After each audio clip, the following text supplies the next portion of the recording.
في حكايات كتير، حكايات ناس عاشوا وجربوا، فيهم اللي اتعلم وطلع بدرس، وفيهم اللي وقع في غلطة وندم.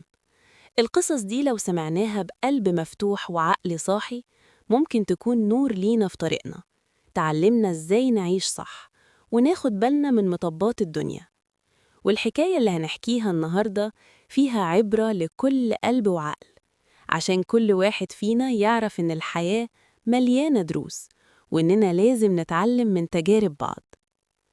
في حي راقي وهادي في القاهرة، حيث بيوت الفيلات مترصة جنب بعضها والزرع الأخضر مغطي الشوارع، كانت عايشة خلود، ست في أواخر الثلاثينات. عينيها فيها لمعة حنية، وضحكتها كانت بتملي البيت دفء وأمان. خلود كانت متجوزة من بهاء، راجل أعمال ناجح، دايماً مشغول في شغله وسفره، لكن قلبه كان مليان حب ليها ولولادهم التلاتة.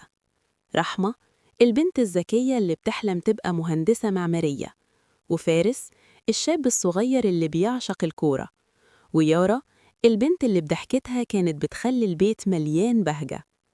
من كام شهر بس نقلت العيلة لفيلا جديدة أوسع، جدرانها لونها بيج فاتح وفيها جنينة صغيرة بتطل على شارع هادي. خلود كانت فاكرة إن البيت الجديد ده هيجيب معاها سعادة وفرحة منسية، لكن كان في إحساس غريب جواها، زي شمعة بتدوب ببطء مع نسمات الهواء. الحي اللي ساكنين فيه كان جميل، ريحة الياسمين كانت بتملي الجو، والمحلات الصغيرة على كل ناحية بتفتح الصبح بدري، والحياة ماشية بهدوء مريح. خلود كانت بتصحى كل يوم بدري، تعمل قهوة مصري مظبوطة، تحط فيها حبهان وقرنفل في الكنكة، وتسمع صوت المية وهي بتغلي. تصحي ولادها وتحضر لهم الفطار، عيش بلدي سخن مع جبنة بيضة وعسل أبيض. بعدها توصلهم المدرسة وترجع ترتب البيت. الأرضيات الباركيه كانت بتلمع، والتحف اللي جابوها من معرض في العتبة كانت مترصعة بعناية. بهات عشان شغله كان بيخليه مسافر كتير، طلب من خلود إنها تتابع شغل الصنايعية بنفسها في الفيلا الجديدة، وكان واثق فيها ثقة كبيرة. في الأول خلود حست براحة إنها هتقدر تشرف على الشغل بنفسها، وكان في نجار اسمه عادل، راجل في أوائل الأربعينات، شاطر جدا في شغل الأبواب. خلود كانت بتراقبه كل يوم، تشوف إزاي بيقيس الأبواب بدقة، وإزاي بيستخدم عدته بمهارة، ويحط لمسات فنية على الخشب. كان بيشتغل في هدوء، ما بيتكلمش غير لما يسأل عن مقاسات أو تفاصيل معينة. كانت بتلاحظ إزاي بيرتب عدته بطريقة منظمة، كأنه بيعزف سيمفونية على صوت الخشب. أحياناً كانت تحط له كوباية شاي على الترابيزة من غير كلام كتير، فيشكرها بنظرة سريعة ويقول ربنا يبارك لك يا أم رحمة. بعد كام يوم خلود بدأت تتعود على وجوده في البيت. وجوده ما كانش بيزعجها، بس كان في إحساس غريب بدأ يتحرك جواها، مش فاهمة سببه في الأول. يمكن عشان كانت بتحس بالوحدة. بهاء مع إنه كان طيب لكنه كان غايب معظم الوقت، مكالماتهم كانت مقتضبة، مجرد سؤال عن الولاد أو لو محتاجة حاجة. كانت بتفتكر أيام جوازهم الأولى، لما كان بياخدها يتمشوا على كورنيش النيل تحت ضوء القمر، وكان يقول لها يا خلود، انتي خلود حياتي. الذكريات دي كانت بتوجعها، بتفكرها بحاجة ضيعة من زمان. في ليلة من الليالي وهي بترتب هدوم الولاد، سمعت أذان العشاء من جامع قريب. وقفت شوية، حاولت تدعي، بس قلبها كان مشتت. افتكرت يوم ما بهاح جاب لها خاتم فضة من خان الخليلي وقال لها ده عشانك، عشانك انتي اللي تستاهلي كل خير. دمعة نزلت على خدها، مسحتها بسرعة. ما كانتش عارفة ليه بتحس بالفراغ ده. وجود عادل في البيت بدأ يخليها تفكر كتير، لكن كانت بتحاول تحافظ على حدودها دايما، لابسة إسدالها قدامه، بتتعامل معاه زي ما بتتعامل مع أي صنايعي غريق. بس حست إن في حاجة بتتغير جواها، زي موجة خفيفة بتهز السكون. اليوم اللي بعده عادل وصل كالعادة وبدأ يشتغل في أوضة رحمة. خلود كانت بتراقبه من بعيد، تتأكد إن كل حاجة تمام. حاولت تتجاهل الشعور ده، لكن بدأت تلاحظ نظرات السريعة اللي بتقف عليها ثواني قبل ما يرجع لشغله. حست بتوتر خفيف، كأنها واقفة على حافة حاجة مجهولة. قالت لنفسها إنها بتتخيل، وإن الشعور ده سببه إنها لوحدها كتير. بس بالليل لما بهاء بعت لها رسالة إنه هيتأخر في البنك، حست بخيبة أمل. بصت على صورة عيلتها المعلقة على الحيطة، هي وبهاء والولاد بيضحكوا في رحلة على شط البحر. بس الضحكات دي حستها بعيدة، كأنها من حياة تانية. كانت سامعة صوت عادل بيرتب عدته في الأوضة اللي جنبها، وقلبها دق بسرعة غريبة. قالت لنفسها: يا خلود خليكي هادية، انتي أم وزوجة، ما ينفعش تفكري في حاجات ملهاش لازمة. بس التوتر بدأ يزيد، زي ظل خفيف بيقول إن في حاجة كبيرة جاية. الأيام في الحي كانت بتمر زي الهوا، كل يوم نفس الروتين. تصحى الصبح تعمل قهوة مصري بريحتها اللي بتملي البيت، وتحضر فطار للولاد، ترتب البيت وتلمع الأرضيات الباركيه، وتتأكد إن كل حاجة في مكانها. لكن في الأيام دي كان في حاجة جواها مش طبيعية. عادل النجار اللي بيركب الأبواب الداخلية في فيلتهم الجديدة، وجوده بقى يخليها تحس بشعور غريب. مش إنها عايزة حاجة، لأ، بس نظراته وكلامه القليل وطريقته في الشغل كان بيخليها تفكر كتير. بهاء لسه غرقان في شغله في البنك، يرجع البيت متأخر، يضحك ضحكة خفيفة ويسألها: يا خلود يومك كان عامل إيه؟ ترد عليه بضحكة زي ضحكته، لكن من جواها كانت بتحس بفراغ كبير. كانت بتفتكر أيامهم الأولى لما كانوا يتمشوا على كورنيش النيل، يمسك إيدها ويقول لها: إنتي خلود حياتي. دلوقتي مكالمتهم قصيرة، مجرد سؤال عن الولاد بخير ولا لأ، أو لو محتاجة حاجة. أحياناً كانت بتحس إنه بعيد عنها حتى لو كان جنبها. الفراغ ده بدأ يتوسع زي ظل بيغطي على خلود الشمس. عادل كان بيجي كل يوم الصبح يشتغل ويخرج على المغرب. خلود كانت بتراقبه من بعيد، تشوف إزاي بيقيس الأبواب بدقة، ويستخدم عدته كأنه فنان بيرسم لوحة. أحياناً كانت تحط له كوباية شاي على الترابيزة، ما تتكلمش كتير، بس يشكرها بنظرة سريعة ويقول: ربنا يبارك لك.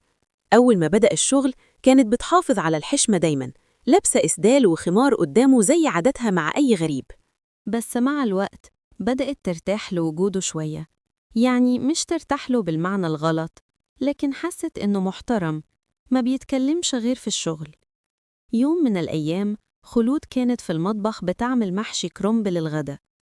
ريحة البهارات كانت مالية البيت. كانت بتفتكر بهاء يوم ما جاب لها فستان شيك من مول مصر وقال: ده عشانك يا أم الولاد. قلبها انقبض، حست إنه وحشاها قوي. فجأة سمعت صوت عادل من بره المطبخ بينادي: يا أم رحمة، المقاس ده كويس لباب أوضة الصالون؟ استغربت إنه بيناديها يا أم رحمة، بس ردت بسرعة: كويس، كمل. حست بنظراته عليها، بس تجاهلت. كانت لابسة لبس خفيف عشان كانت لوحدها، وما كانتش متوقعة حد يقرب من المطبخ. ولما مشي حست بحاجة غريبة في نبرته، كان فيها حاجة زيادة، لكن حاولت تطرد الفكرة من دماغها. اليوم اللي بعده وهي بترتب أوضة يارا، عادل دخل عشان يركب الباب. بدأ يتكلم أكتر من المعتاد، سألها عن البيت، عن الولاد، وحتى عن القاهرة. قال: البلد دي حلوة، بس الناس هنا دايما مستعجلين. ضحكت ضحكة خفيفة وقالت: دي القاهرة، كل حاجة فيها سريعة. حست إنه بيحاول يطول الكلام، بس كانت بتحاول تحافظ على المسافة. قالت له: خلص شغلك، ولو عايز شاي تاني قول. شكرها ورجع لشغله، لكن نظراته بقت تطول شوية، وده بدأ يخليها تحس بتوتر كل يوم لما تشوفه. كانت بتحاول تتجاهل، لكن حاجة جواها كانت بتقول: يا خلود انتبهي. كانت بتفكر في بهاء وتحس بالذنب لمجرد إنها بدأت تلاحظ وجود عادل، بس في نفس الوقت كانت مشتاقة لاهتمام حد يتكلم معاها، يسألها هي عاملة إيه، مش بس يسأل عن الولاد أو البيت. بهاء كان طيب، بس غيابه خلاها تحس إنها لوحدها حتى لو كان موجود. الفراغ ده بدأ يزيد، زي موجة بتقرب من الشط، وهي خايفة من اللي جاي. يوم الخميس خلود كانت بترتب الصالون، وسمعت عادل بيناديها: يا أم رحمة، ممكن تشوفي الخشب ده؟ راحت له، وكان واقف جنب باب أوضة المعيشة شايل قطعة خشب وبيشرح لها إزاي هيستخدمها. كان بيتكلم بحماس وعينيه بتلمع.